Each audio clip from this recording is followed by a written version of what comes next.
safarini mwangu,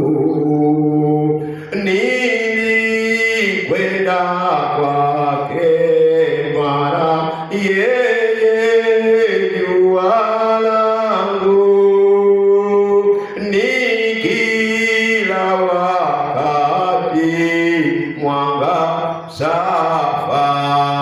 safarini mwangu. Baba, katika jina la Yesu tunasema asante tena kwa mara nyingine. Ni lazima tukushukuru kila wakati kwa sababu wewe ndiye Mungu wetu uliyetuumba na unatupa uzima na afya na ulinzi kila wakati.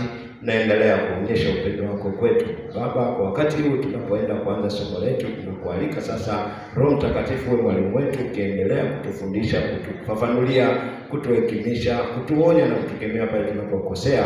Tunajikabidhi mikononi mwako kwa utukufu wa jina lako. Ni katika jina la Yesu uliye Bwana na Mwokozi wetu. Amen.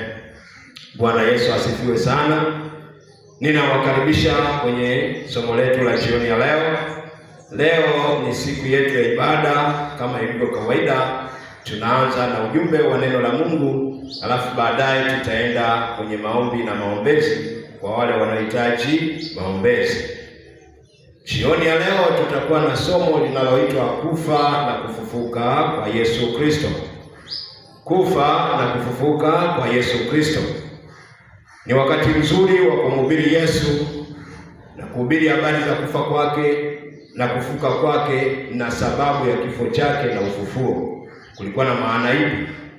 Wiki ya jana nilijibu swali au hoja iliyokuwa inasema Wakristo wana madhehebu mengi, lakini kwa kipindi hiki kinachoitwa Kwaresima kuna baadhi ya madhehebu au makanisa kama ilivyo kawaida inavyojulikana kwamba hawafungi na wengine hawafungi. Sasa kukawa na swali, ni kwa nini wengine wafunge na wengine wasifunge hali ya kuwa wote ni wanafunzi wa Yesu na hiki ni kipindi cha Kwaresima? Nikatoa majibu yaliyo sahihi kabisa, yasiyotia shaka yoyote, na hakuna mwenye kupingana na hilo, kwamba utaratibu wa Kwaresima uliandaliwa na Kanisa Katoliki kupitia kiongozi wao aliyekuwa anaitwa Telesforus, ambaye alikuwa papa kwa miaka 11 kutoka mwaka wa 125 mpaka 136 baada ya Kristo. Lakini kuanzia mwaka wa 27 Yesu alipopaa mpaka mwaka wa 125 utaratibu wa Kwaresima haukuwepo. Hayo mafungo ya siku 40 hayakuwepo.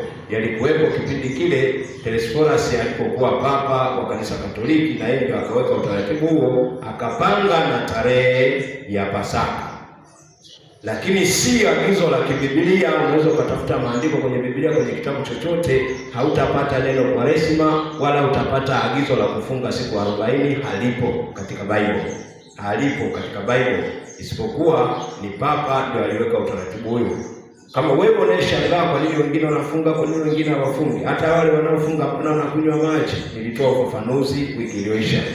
Kwa nini wengine wanakunywa maji, wanasema wako katika mfungo, lakini siku 40 sio za kutesa mwili, za kuacha kula na kunywa, bali ni siku za kutafakari kufa na kufufuka kwa Yesu Kristo. Sio siku za kufunga, kuacha kula na kunywa na kutesa mwili kwa kunyima chakula, bali ni siku 40 za kutafakari kufa na kufufuka kwa Yesu Kristo. Sasa leo tunakuwa na hiyo somo lenyewe linaloitwa kufa na kufufuka kwa Yesu.